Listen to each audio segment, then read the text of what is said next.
just focus. This is the yes, bronchos suit. Yeah, we are usually doing bronchoscopies in the operating room itself, but of course bronchoscopies can be done in a physician's office also if there is an adequate pulse oximetry.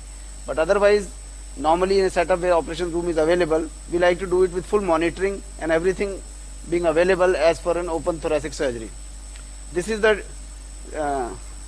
bronchoscope that we have. Is, can you give me a gloves? This normal fiber optic bronchoscope has various channels, fiber optic channels, while this bronchoscope that we are going to use is called a video bronchoscope. Just want to show this video bronchoscope.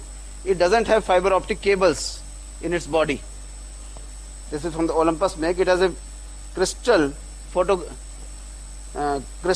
quartz crystal at its tip, which directly transmits images to the video processor unit, and those images come on the screen. It gives a very magnified vision there, which is shown. So we will do this video bronchoscopy. Now I will tell you the patient profile. Just focus on this patient.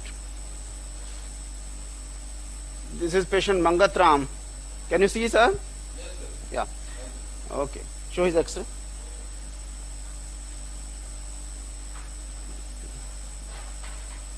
Cough and hemoptysis of 3 months duration. But I think we have to see this X-ray also, which is showing a left mid-zone opacity. Yes, now it is. Left mid-zone opacity with some areas of collapse, and in the hilum there is an opacity. Right side is normal, cardiac shadow is normal. Have you got CT of this patient? Yeah. You have patients having hemoptysis. Yeah. He's having left annular shadow. Shadow. Now we are planning to have bronchoscopy for further evaluation. Yes, sir. And if depending, because it clearly indicates there is an indication to do bronchoscopy. He is a middle-aged man who has a shadow in the left hemithorax. Possibility of this being a malignant shadow is very high. Malignant etiology and any other etiology, we have to evaluate whether it is tubercular etiology, malignant, or some other thing, or a foreign body. He is a definite indicated case of a fiber optic bronchoscopic evaluation.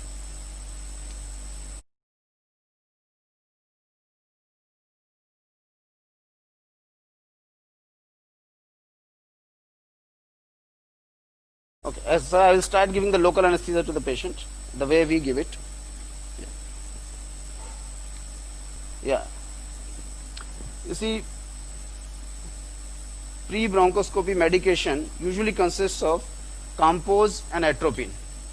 Actually, because these patients are admitted with us and we are doing an operation room setup, we are normally not giving this pre-medication, because this local anesthesia itself is sufficing our purposes, and until unless there is an indication, we are neither giving Compose, which is given to allay anxiety, and atropine, which is given to reduce the amount of secretions.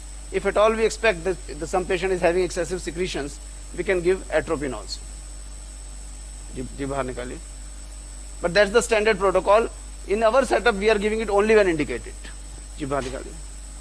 Now this portion, this introducing xylocaine while holding the patient's tongue is very important, because this, when I will ask the patient to cough, local anesthesia will reach the vocal, will reach trachea. We ask him to gargle, and then while I am holding the tongue, because a whole tongue, the patient cannot swallow this fluid. It will necessarily go into trachea. Khansi kariye.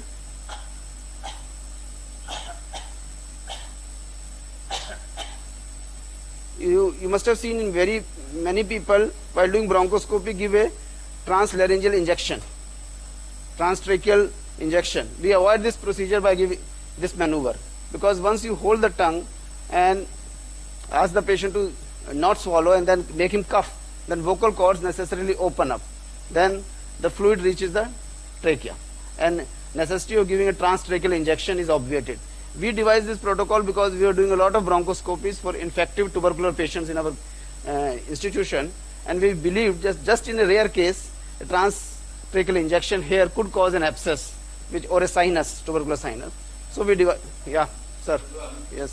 Whatever you have told, I fully agree with you. you, and this is for information of the audience, particularly junior colleagues, that gradually every surgery is becoming minimally invasive, non-invasive. Yes.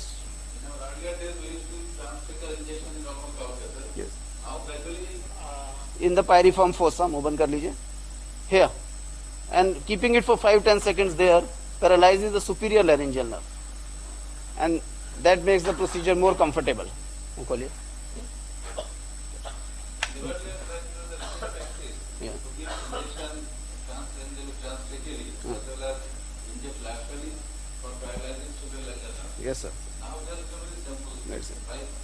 By spraying inside, holding the tongue outside, and putting xylitol short gauze laterally, Yeah. gives absolutely the same benefit without injection. Exactly, sir. So this is the standard technique now, and Dr. Sivan is showing the perfect technique, and I believe everyone should follow it. Juniors should adopt it. Really into the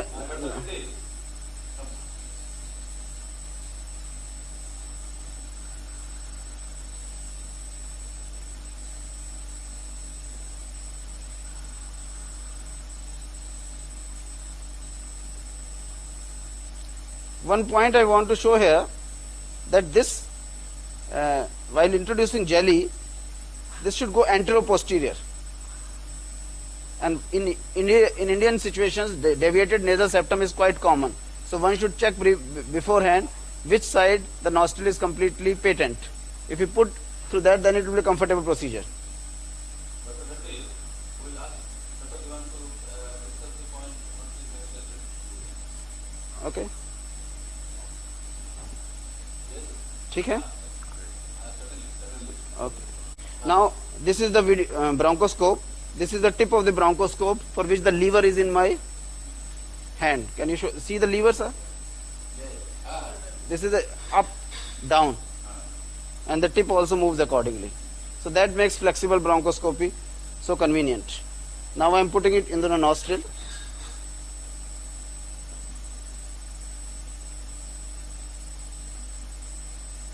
Clarity of the pictures required.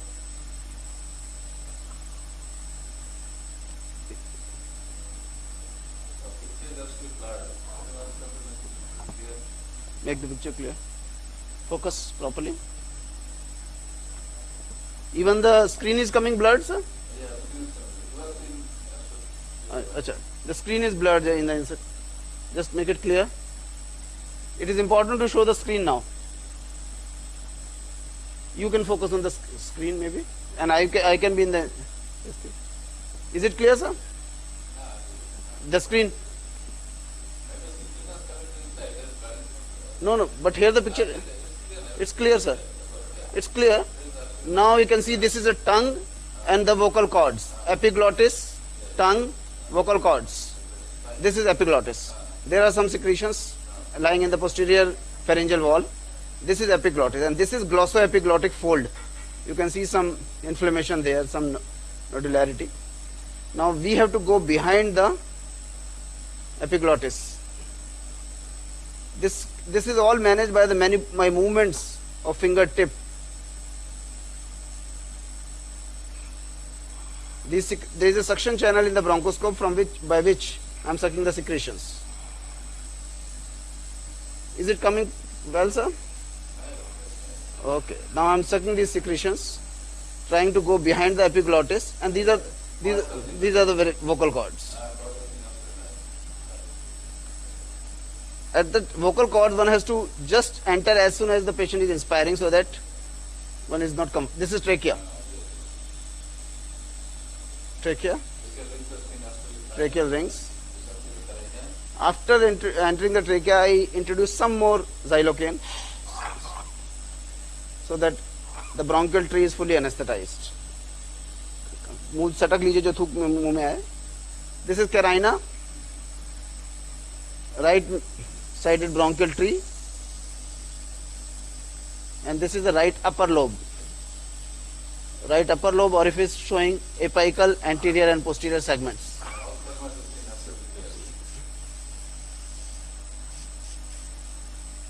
And this is intermediate bronchus. Intermediate bronchus shows anterior, on the medial side or the anterior side, there is the middle lobe. These are middle lobe orifices. Opposite the middle lobe orifice is the apical segment of the lower lobe. This one. This is apical segment of the lower lobe, and these are the basal lower lobe segments.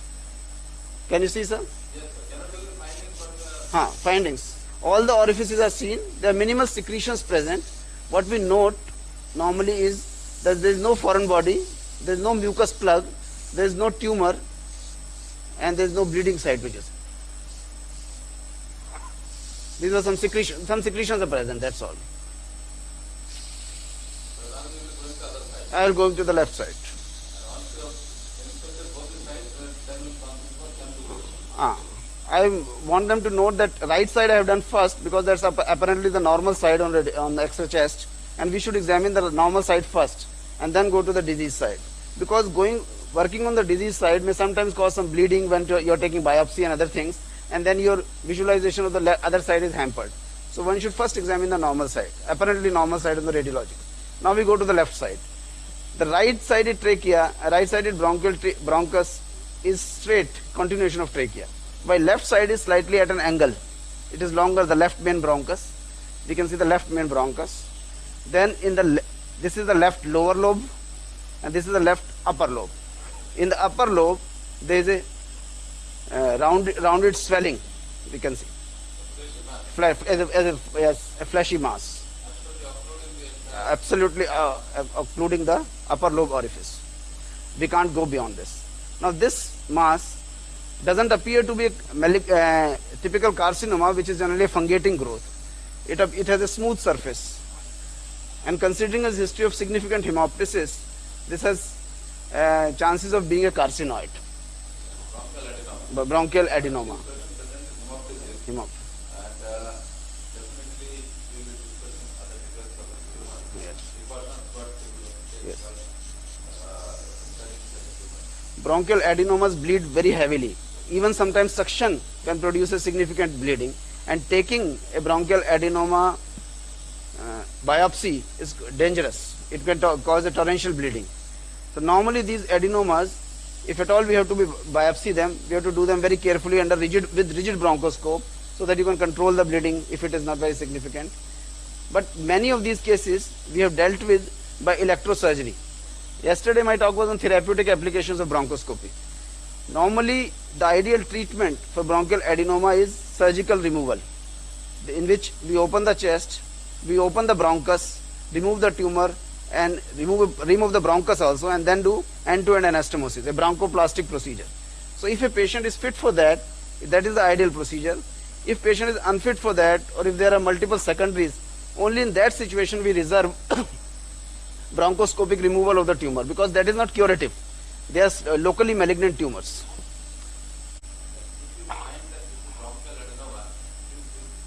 Be very careful. So I am not showing that biopsy here, just showing this thing, because biopsy can be dangerous. But I want to reiterate that this can be dealt with bronchoscopically through an electrocautery probe, but only when you have taken the decision not to operate. That is for selected cases. So that's for selected case. You are not going for definite surgery. Elderly patient or bad risk patient, only those patients are suitable for electrocautery. Otherwise, Paniodan. you have got very nice surgery that gives lasting cure. Brush. But never, just to make a cytological smear, I will put a brush, cytological brush, and show them, because that may show those cells so that we can able to at least make a diagnosis after this bronchoscopy. But if at all to make a preoperative diagnosis, I would do a rigid bronchoscopy and take a biopsy at that time. This is the situation where rigid bronchoscopy has got usefulness. Are you going for lavage? Yes, I am taking the lavage, sir. I put just a saline डालिए. So in this case, we will going for lavage. Lavage and brushings. That's all. And brush side. Brush cytology. Yes. We have put the saline, patient has coughed, and that saline is being sucked. This is bronchial lavage. See, these whitish things, they were just secretions. They have also cleared on top. Brush. ये जाएगा इसमें नहीं.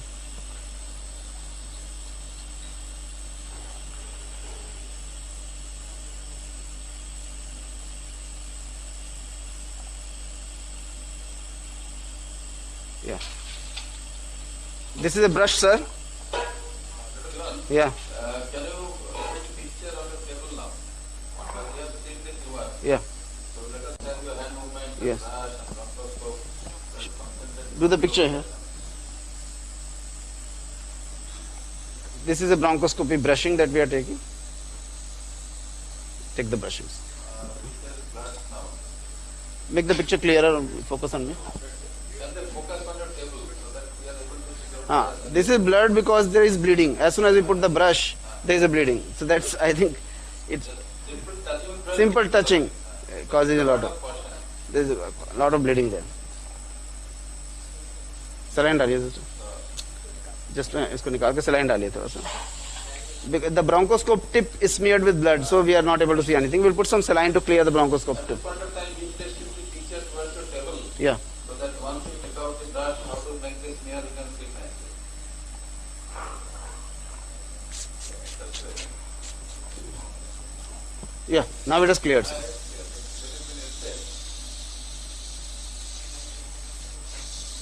It's cleared. See, there is a bleeding. Can you see, sir? There's a bleeding. So that's the message. Even touching the tumor with a simple brush causes bleeding. So if you try to take a biopsy, it will really cause significant bleeding. So that's avoided. The take-home message is you can transmit So, saline. adenoma bronchoscopically. You should avoid.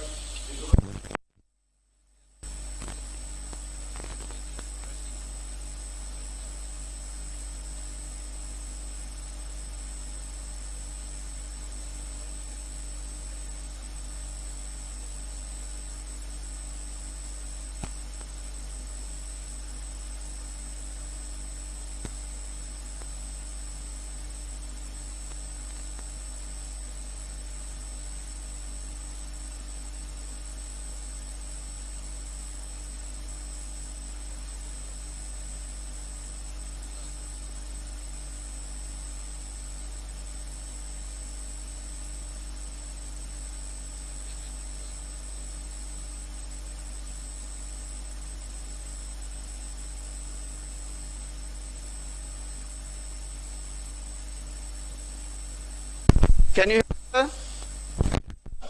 Yeah, can you hear me? Yeah, I'm coming out. I'm coming out. The procedure is completed, you are coming out. I'm coming out. I have to just see in the trachea that not a significant amount of bleeding is taking place. If that is the situation, then I have to wedge the bronchoscope again and control it before I come out. Otherwise, the procedure may become risky. Make sure that it is not bleeding actively. Actively inside. And this is, I'm coming out. As I said, you are coming out. I'm coming. So procedure is completed and patient has tolerant procedure well. Yeah. So patient should be monitored so that we can see the saturation, how your tolerance is completed. Yeah. Focus On the saturation. saturation. Focus on the cardiac monitor. Cardiac monitor. There is some saturation, 88%. It was 96 when we began. That is because we have put some saline and there's some bleeding, so it will pick up immediately after he's giving oxygen. Can you focus the cardiac monitor? ठीक है? Comfortable है? Yes. ECG is not coming. Can you try? And I believe once some oxygen is given, you will